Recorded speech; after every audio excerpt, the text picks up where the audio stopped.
बाड़ी।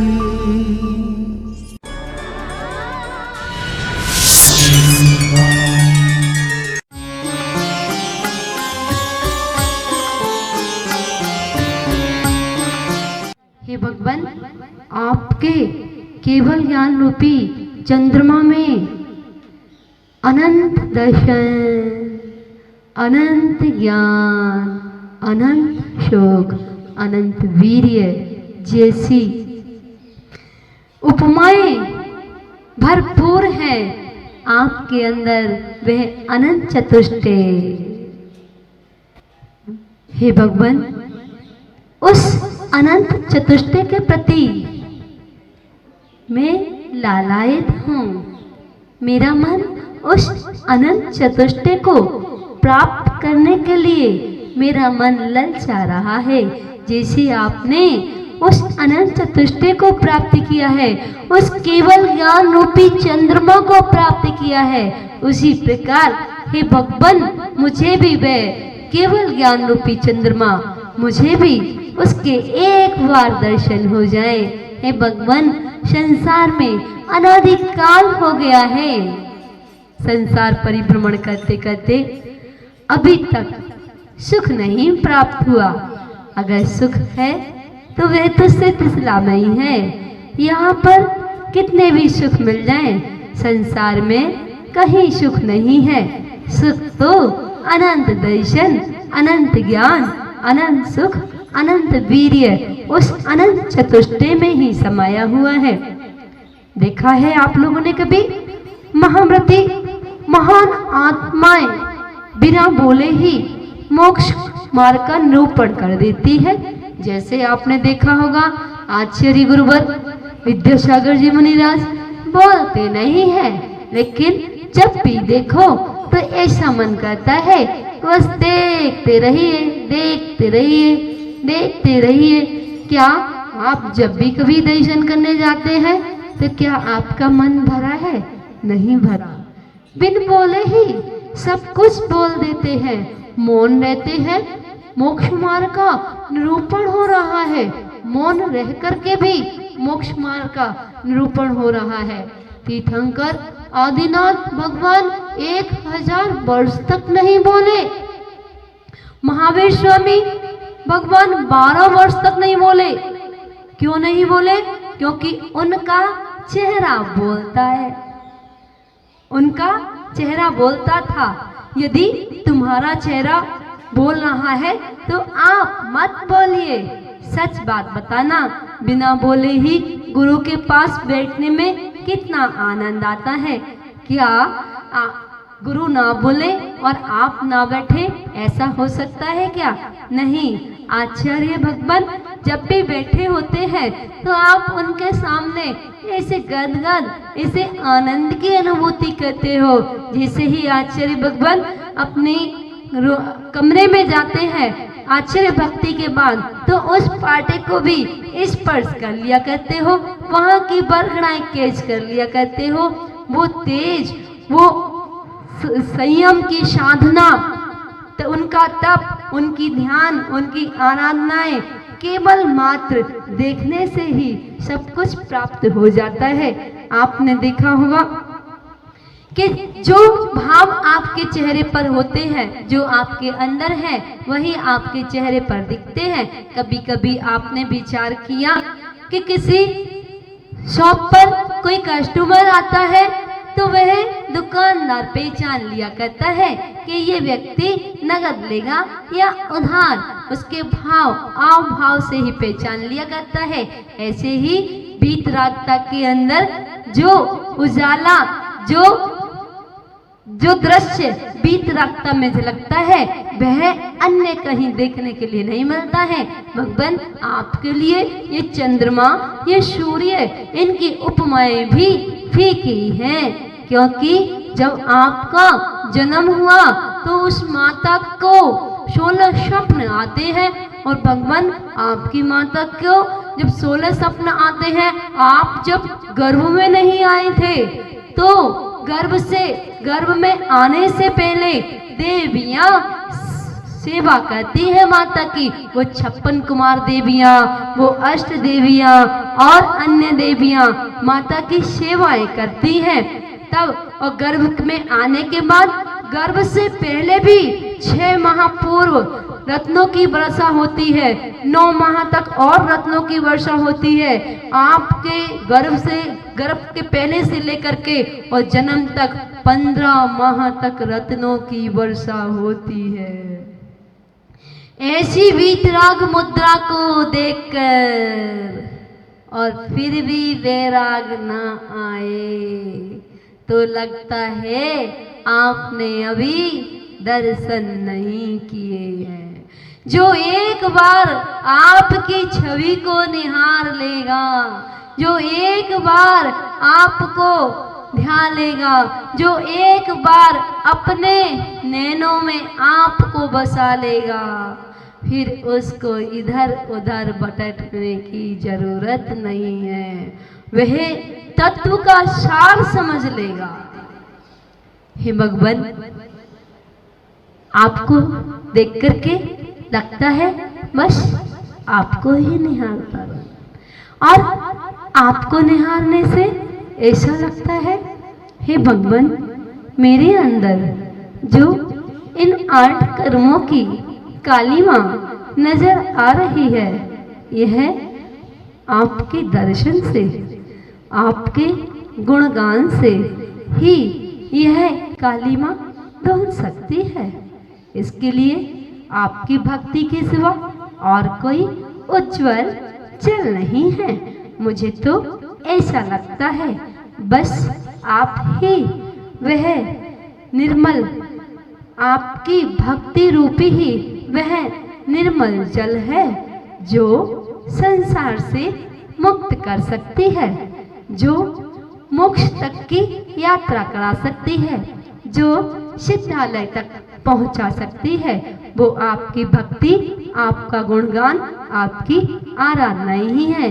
हे भगवान, इसीलिए हम लोग भावना भाते हैं कि जो केवल ज्ञान रूपी चंद्रमा आपने प्राप्त किया है, वही केवल ज्ञान रूपी चंद्रमा हमें भी प्राप्त हो। तद्गुण लगते हैं भगवान। अब संसार में कोई चीज मांगने की इच्छा नहीं बची है। अब तो केवल वही वीतरागता के सिवा कुछ भी नहीं चाहिए। वही बस मन करता है उस वीतरागता को निहारते रहिए, निहारते रहिए। बस वीतरागता में डूबने का मन करता है और उस वीतरागता को देखने के बाद आनंद की अनुभूति जो होती है, वो सचमुच लगता है जब यहाँ वर्तमान में इतना अच्छा, इतनी आनंद की भूति नजर आती है, तो साक्षात दृश्य व साक्षात सिद्धशिला का वह दृश्य कैसा होगा भगवान। हम लोग भी भावना भाते हैं कि एक दिन हम सबको भी सिद्धशिला की प्राप्ति हो। बोले पंच परमेष्टि भगवान की जय। स्त्रीणां सतानि शतेषु जनयन्ति पुत्रान्, नान्यः सुतं तदुपमं जननी प्रसूता। सर्वादिशो ददति वाणि सहस्ररश्मिं, प्राच्येव दिग्जनयति स्फुरदंशुजालम्।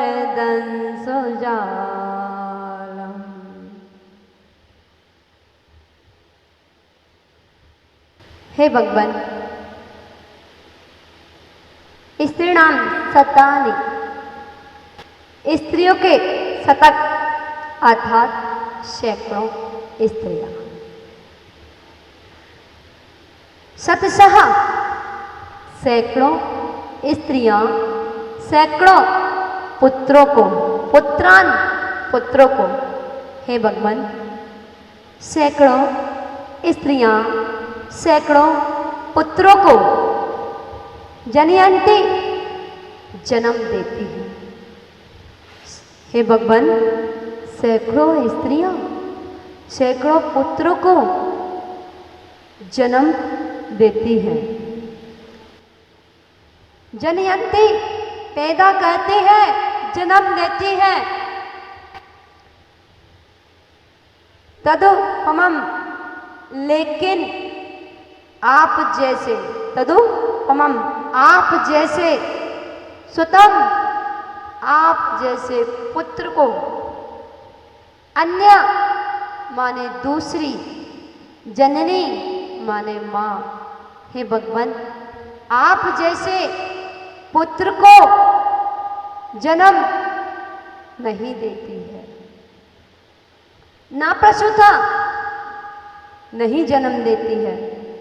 भानी माने नक्षत्रों को, सर्व दिशा माने सर्व दिशाएं, ददती माने धारण करती है। परंतु इस फुरन दंसुजालम, चमक रहा वह किरणों का समूह, वह सूर्य, सहस्र रश्मि सूर्य की, सूर्य को प्राची दिग दिक एव माने पूर्व दिशा ही जनयंती, जन्म देती है।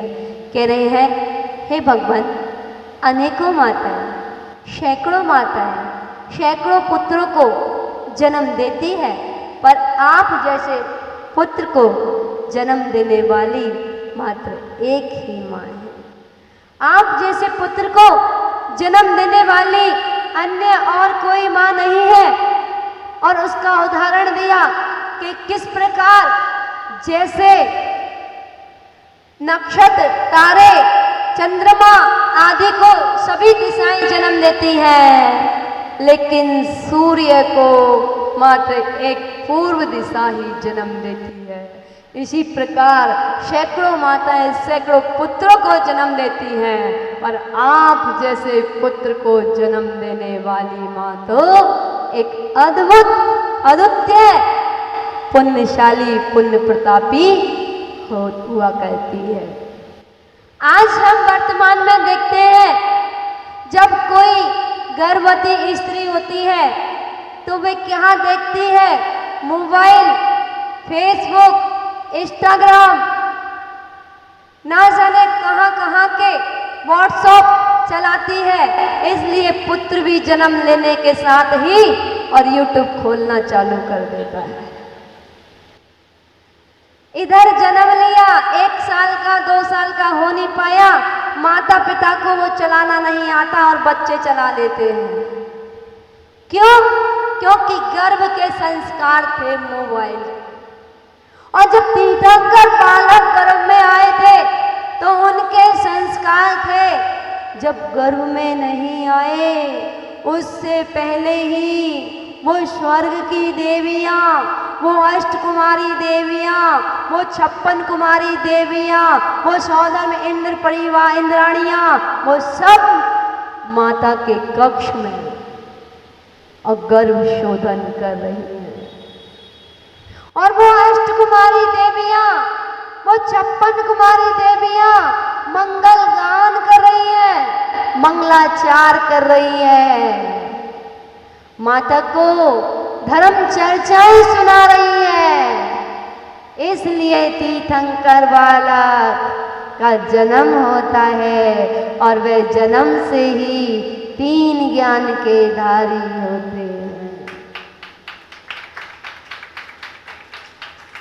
और हमारी माताएं वर्तमान की मोबाइल चलाना, फेसबुक चलाना, इंस्टाग्राम चलाना, व्हाट्सएप चलाना, फिर कहती है हमारा बालक भोजन नहीं करता है, हमारा बालक मानता नहीं है। ये संस्कार, जैसे एक कुम्हार उस चाक पर घड़े को जैसा बनाना चाहे वैसा ही बनाता है, लेकिन जैसे ही चाक से उतर जाता है तो उसे ठोक पीट करके फिर सही करता है। तो जो गर्भ में संस्कार होते हैं वो कच्चा घड़ा चाक पर है, और जैसे ही जन्म दे दिया जाता है फिर उसको ठोक पीट करके मजबूत किया जाता है। वो अभिमन्यु के संस्कार गर्भ में थे, गर्भ में ही माँ के पिता कहानी सुना रहे थे। उन्होंने गर्भ में ही वो कहानी सुनी। युद्ध में जाने का रास्ता तक तो उन्होंने कहानी सुन ली थी, और जैसे ही निकलने की बात आई तो माँ को नींद आ गई। अब युद्ध में जाना तो सीख गए, लेकिन निकलना नहीं सीख। माँ को नींद आ गई। गर्भ के संस्कार जन्म में काम आए। वो माँ के अंदर वो ताकत होती है कि बच्चे को कैसा बनाना। आज की माताओं पर अपने बच्चों के लिए समय नहीं है। बच्चे ऐसे ही बिलखते हैं और माताएं घूम रही हैं अपने व्हाट्सएप, फेसबुक, ना जाने कहां कहां लगी है। जो माता पिता अपने बच्चों को समय नहीं देते हैं, वही बच्चे उनको धोखा देते हैं। ध्यान रखना। अगर आप अपने बच्चों को, बहुत कड़वी बात कह रही हूं मैं, बहुत कड़वी बात कह रही हूं, आजकल घूमने भी जाते हैं तो बच्चों को छोड़ के जाते हैं। बच्चे कहीं और से लाए थे क्या है? अरे पहले की माताएं तीर्थ क्षेत्र की वंदना किया करती थी, शादी के बाद तीर्थ क्षेत्र जाया करती थी। आज तो पता नहीं कहां कहां जाते हैं। वैसे ही तुम्हारे बच्चे होते हैं। पहले एक माँ 8-8, 10-10 बच्चों का पालन पोषण कर लेती थी, और आज की माँ पे एक बच्चा भारी है। वो एक बच्चा भी पसीने निकाल देता है, उसके पीछे भी परिक्रमा लगाती है, उसे खिलाने के लिए उसे मोटू पतलू दिखाती है, उसे भोजन कराने के लिए गेम खिलाती है, उसे भोजन कराने के लिए बारहवीं की डॉल गेम खिलाती है। ना जाने कितने कितने मोबाइलों के पीछे उस बच्चे के पीछे घूमती है, परिक्रमा लगाती है, तब जाकर के उस बच्चे का पेट भरता है। वह माँ भी पुण्यशाली हुआ करती है। उस माँ की कोख भी, उस माँ की कोख और गर्भ भी पुण्यशाली हुआ करता है। जिस कोख से जन्मा बच्चा दीक्षा लेता है और मुनि राज बनता है, तीर्थंकर बनता है। वह माँ की कोख भी धन्य हो जाए। वो तीर्थंकर बालक तो पुण्यशाली थे ही, वो तीर्थंकर बालक तो पुण्यशाली थे ही, लेकिन उससे पहले उनकी माँ का भी तो पुण्य था।